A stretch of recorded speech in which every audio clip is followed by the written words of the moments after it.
going to talk a little bit more today about attachment styles in relationship. You people who are anxious in relationship they want intimacy.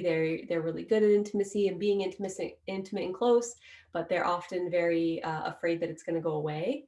And so hence being anxious or preoccupied with the relationship, always trying to assess like the temperature of the room and has it changed? Are they mad at me? And so their security kind of comes from that other person. And so it's external and they're looking for a lot of reassurance. If they're in a relationship with a secure partner who's willing to give them that reassurance when they can see that they need it, they do a lot better and they can sort of calm down and be more independent and show up in a healthier way. But when they get triggered, they do require more external reassurance than somebody who would just be secure in themselves.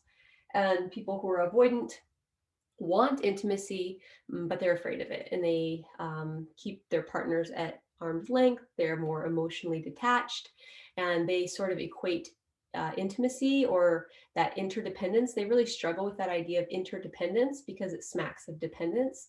And so to them, they're very territorial. They are very much, they want to be self-reliant and independent. And so they don't like the idea of having to give anything to another person, right? They don't like the idea, it's like it's taking something away from me. And so they don't like the idea of having to give emotional support. And so you'll hear them say things like, stop being so needy. Whereas a secure partner, understands that in a romantic relationship or in an intimate relationship, that emotional dependency on one another is normal. And this is part of what it means to support another person. You want to support them emotionally, intellectually, and all the ways. And so they have just an understanding of that mutual dependency on one another, and they feel comfortable with that. Avoidant people do not feel comfortable with mutual dependency, and it makes them very uncomfortable. So I won't go a lot more into that, but that's sort of what we talked about a little bit in the last video. And I asked you to kind of think about where you think you might fall, because depending on which camp you're in, and this is going to impact the way that you show up in relationships. It's going to impact the way that you are able to deal with conflict, the approach that you take when it comes to dealing with conflict, the approach that you take to sex and intimacy, and all the stuff that we're going to be covering over the next couple of months is going to be really dependent on your attachment style, and those developed from a very young age, right? A lot of this comes from childhood. Today, I want to talk about specific behaviors. So I gave an overview last time, and today I just want to talk about specific behaviors that lead to relationship distress when you are either anxious or avoidant. So if you are having a little bit of a hard time pinning which camp you primarily fall into, I think that, listening to this list today might kind of help you be able to identify a little bit more. Oh, yep, I do that, I do that, I do that. And then as we move forward in this curriculum that I'm going to be teaching over the next couple of months, we're going to talk more specifically about it. So if you guys want to participate in the 6-week deep dive that we're going to be talking about relationships, creating relationships that you love, we're going to be talking about managing expectations, creating boundaries, having difficult conversations, becoming a better partner, all that kind of stuff. I will give you access and a link to that if you're interested. So just let me know and I'll make sure that you get the link to register for that. So today we're just going to talk about behaviors. I'm going to start with the avoidant, and then I'll talk about the anxious and the secure. Okay, so we're kind of going to go backwards on this model. And I'm just going to read this because there's a lot of them. And so again, this is coming from the Attached book. If you've never heard of attachment theory before, I highly recommend this book, or the other one is Hold Me Tight by Dr. Sue Johnson. I think those two are some of the best. Okay, so common avoidant thoughts, behaviors, emotions that you might have if you're avoidant. You might think thoughts that are very all or nothing mentality. So something like, I knew she wasn't right for me. This proves it, right? I knew it. You might overgeneralize. I knew I wasn't made to be in close relationships. This just isn't for me. You might think things like, oh, she's taking over my life, or he's taking over my life. I just can't take it. Like, oh, back off, right? That's a very avoidant type of energy. Now I have to do everything his way or her way. The price is just too high. I shouldn't have to give this up, right? Again, that territorial holding on to emotional territory. I need to get out of here. I feel suffocated. Avoidants often talk about feeling suffocated by their partners. If she was the one, this kind of thing wouldn't happen, right? If she really loved me, she wouldn't do this. They dream a lot about ex-partners, so phantom ex, they call it.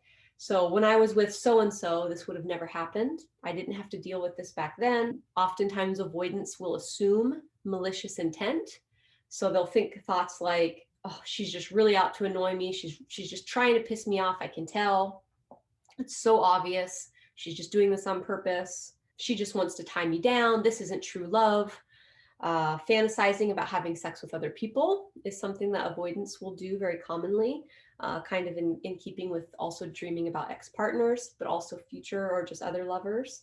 They'll tell themselves thoughts like, I'd be better off on my own. Again, going back to that sense of hyper independence and self-reliance. Oh, she's so needy. This is just pathetic. Like, ugh, gross. So those are some of the thoughts, right?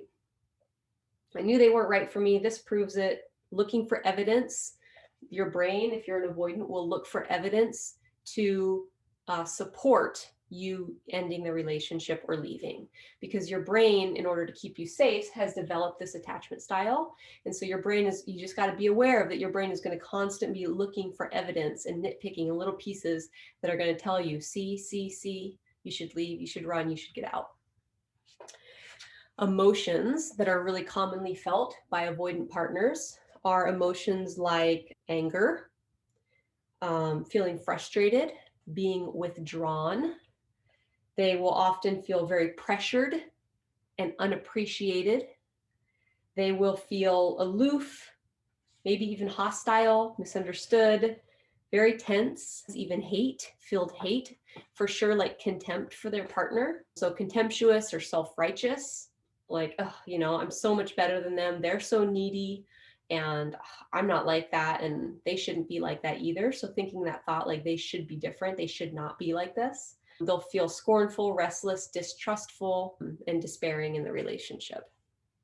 Okay, so the actions that they might take when they're feeling those ways or when they're thinking all those thoughts, they will act, they might get up and leave, right? So they'll leave the relationship, end the relationship. They might act out or lash out at their partner. Belittling is very common for avoidance. Again, going back to that feeling of self-righteousness and contempt and disdain. So just notice, again, none of this is to judge, right? This is a normal human brain. This is what we do. These are your brain's ways of protecting you. Okay. We're going to talk in the workshop that we have on Sunday about how the thoughts that we think and the ways that we're feeling, they manifest these behaviors, right? And so your brain is very smart. And so we really this is where being self-aware is really important, to start looking at, like, oh, okay, like, how am I showing up? How am I acting? Am I doing that thing? Like, okay, and understanding why. So just notice if you're the type of person that that leaves a lot, that shuts things down, says, I'm over it, belittling behavior, acting hostile or disdainful. Do you make critical remarks? Do you withdraw mentally or physically? Do you minimize physical contact with your partner? Do you keep emotional sharing to a minimum? Are you emotionally shut down? Do you stop listening to your partner?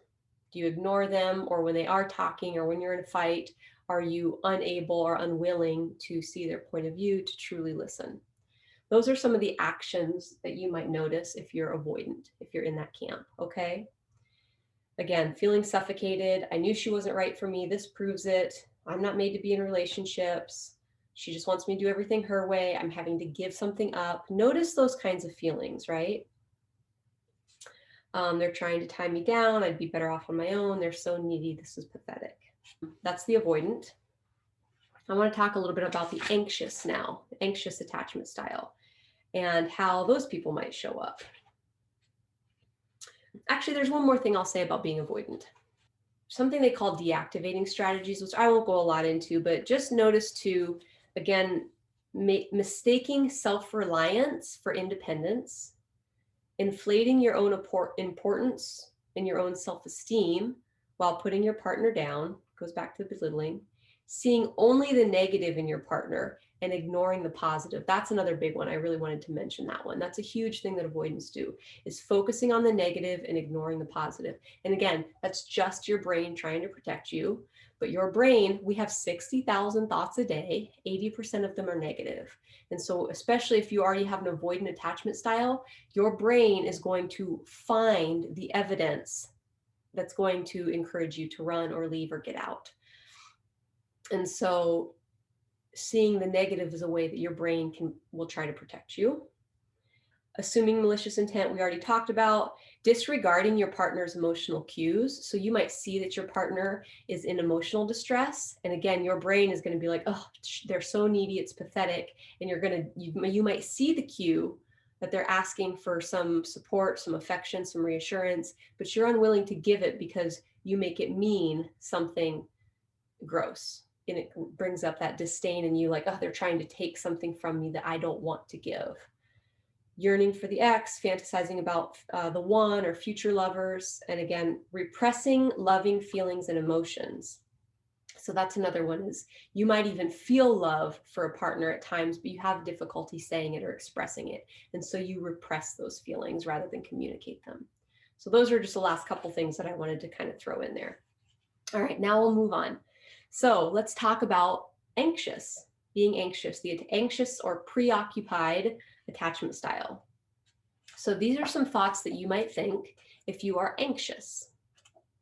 Anxious people engage in a lot of mind reading, attempts at mind reading. And so they'll think thoughts like, that's it, she's leaving me, I know she's leaving me, I knew it. And they will project their own fears onto their partner. I'll never find anyone else. I knew this was too good to last. So anxious partners are constantly waiting for the other shoe to drop. This attachment style oftentimes develops in families where the young child had a loving parent that would give them affection and love and intimacy and physical touch and all that stuff. And so it would feel really good, but then it would go away. So say you had a mom that was really affectionate when she was home, but then she would end up in rehab.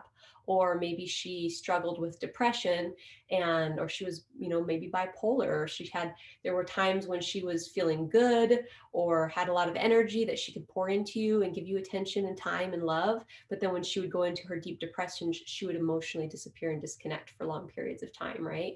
So anxious attachment styles have this belief like, I know love is there. I know how good it feels. I love it. I want it. But you just don't quite have that faith and that secure confidence that it's going to remain. And so I knew it was too good to last, right? You're waiting for the other shoe to drop. Anxious people can also engage in all or nothing thinking. And they will go to like, I've ruined it. There's nothing I can do to mend the situation. Like it's over, like catastrophic in like that sort of a sense. So it's just sort of has a different angle. But they'll do that too. She can't treat me this way. I'll show him or her. They can also struggle with a lot of anger and resentment, right? So that will come out for anxious attachments as well, in almost like an indignation kind of way. Like, how dare they? I knew something would go wrong. Things never work out for me. The anxious attachments will get very hyper vigilant about needing that connection, like right now, because they don't believe it's going to come back. So they will go into thinking things like, I have to talk to him right now. If I don't talk to him right now, like things aren't okay. She'd better come crawling back to me or beg for forgiveness. Otherwise, she can just forget about me forever. So again, that all or nothing indignation can sometimes come up for people that are anxious, and they have like that feeling like they're being mistreated. And so that will bring up anger. They will think, she's so amazing. Why would she want to be with me anyway? That self-doubt or that self-deprecation, like I'm not good enough. That I'm not good enough can really be a big one for anxious attachment styles.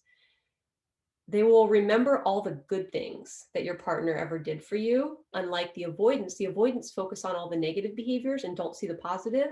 The anxious are the opposite. They'll remember all the good things. They focus on all the good things, and they tend not to focus on the bad things. Right? Again, their brain is trying to maintain the connection, maintain the relationship, because that's like what makes them feel safe. And so their brain is going to look for all the reasons to stay, while these people are going to look for all the reasons to leave. So emotions that you might feel when you're anxious, again, like I said, the angry and resentful, you will also feel, same as the avoidant, but for different reasons. Emotions would include feeling fearful, depressed, or sad. They oftentimes feel hopeless, again, that things aren't gonna work out, or if they are working out for now, they're not gonna stay that way. They can feel very jealous, hostile. Again, the vengefulness can come up, that revenge when they feel angry or resentful, like they've been shat on. They'll get very vengeful, agitated, feeling rejected, unloved, lonely, restless. Again, that self-loathing or self-deprecating feelings, and just also very uneasy in general. And they can also feel underappreciated. Let's talk about the actions, okay? Again, acting out because they're feeling underappreciated or resentful because of the way they've been treated. So they may also act out. The big thing with them is that they will attempt to reestablish contact at any cost. So again, this is what I talked about, how they can really be a basket case and need that external reassurance in order to calm them down. If they're not getting that hug, they can really lash out, or again, start to freak out, and they will start to attempt to reestablish contact at any cost. It becomes like this tunnel vision of like, I have to get this one thing. It's like grasping for a life vest in the ocean. Sometimes they'll pick fights because that's a way that you can at least reestablish connection. They will threaten to leave. They'll act hostile, roll their eyes, maybe look disdainful when they're in those emotions of like angry at you for not showing up for them the way that they wanted you to. They may try to make you feel jealous and engage in some of those types of behaviors. Again, it's like that bid for affection or attention. What if I do this? Can I get their attention? And the other thing that you'll really notice with anxious is the manipulation. They may act manipulatively. Again, this could be through making you feel jealous. This could be through trying to pick a fight, any kind of a way to gauge the temperature in the room. Again, can I get their attention? Can I get them to engage with me? It's all coming from that kind of a place, right? So picking a fight, acting out, threatening to leave, rolling the eyes, being disdainful, you may see those kinds of actions from an anxious person. And you just kind of have to understand where they're coming from. And then again, the big ones too that you will see are just that graspiness, essentially, of like needing that reconnection. And so if they don't get that, they can become mean, too. So you got to keep an eye out for that. Those are some of the actions, emotions, and thoughts. And there's some overlap with the avoidant, although it's coming from a different place. The other thing that they'll sometimes do is put their partner on a pedestal. And again, that goes back to only remembering the good things and not remembering the bad things. They will oftentimes feel small and inferior.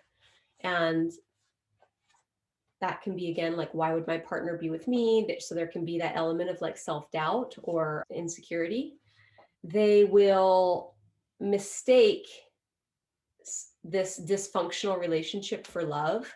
So again, the anxious attachment styles are craving love and intimacy. And so they can stay in dysfunctional relationships for a really long time, longer than they may be, for sure longer than they would have to, because of that misthinking around, well, this is love, this is connection, even though it may not be healthy connection. And so just notice if you find yourself kind of living in a danger zone for a long time, and just ask yourself, where is that coming from? And do you maybe have that anxious attachment style that is misfiring and telling you, your brain is telling you, but at least it's something. And then let's talk about the secure for a minute. So here's the thing about being securely attached. People who are securely attached are willing to be available. They don't interfere or manipulate their partners. So the avoidants are not willing to be available. The anxious will manipulate their partner in order to get what they want because it feels like life and breath to them. Secure people do not do these things. They're willing to be available. They don't interfere. They act encouragingly to their partners. They communicate effectively. So they don't play games, right? As a secure partner, you view yourself as responsible for your partner's well-being. And that's something that's really hard for avoidants to swallow.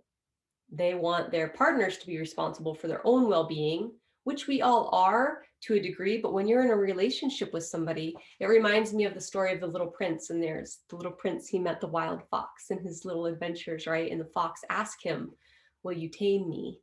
And in other words, he wanted to become friends and develop a relationship. And I remember the little prince asked him, what does it mean to tame somebody? And he said, well, when you tame me, once you tame me, you're responsible for me. Right. And so I have always kind of thought about that when it comes to this idea of love. When you give your heart to someone and you fall in love with someone and you ask them to fall in love with you, you are accepting responsibility for that person's heart, for their emotional well-being. And so while we're all responsible for the way that we feel and for that old adage about like nobody can hurt your feelings unless you let them, I do believe that's true. However, the thing about being responsible for someone, I love the way Stephen R. Covey describes it. He said it's responsible is the ability to respond, response able. And so when we have the ability to respond, so if I see my partner is in distress, I know that I have the ability to respond to her in such a way to calm her down, to provide emotional encouragement, to care about her well-being, and to help cultivate it and grow it, right? And so that's what a secure partner will do. A secure partner understands that they have influence, right? And so they view themselves as responsible for their partner's well-being. A secure partner is willing to wear their heart on their sleeve. They're willing to be courageous and honest in their interactions. They maintain focus on the problem at hand. They don't make generalizations during a specific conflict. And they tend to their partner's upsets before they escalate.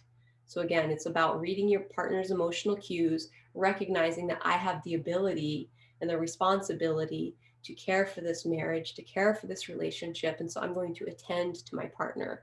And that back and forth, when you have two people that are willing to do that, that's where you have a relationship that can really thrive. So think about where you fall in these anxious, avoidant, or secure attachment styles. How do you show up in relationships? Do you recognize any of those behaviors in yourself? Do you think those thoughts that I was reading? And if so, can you see how perhaps some of those behaviors might have led to relationship distress?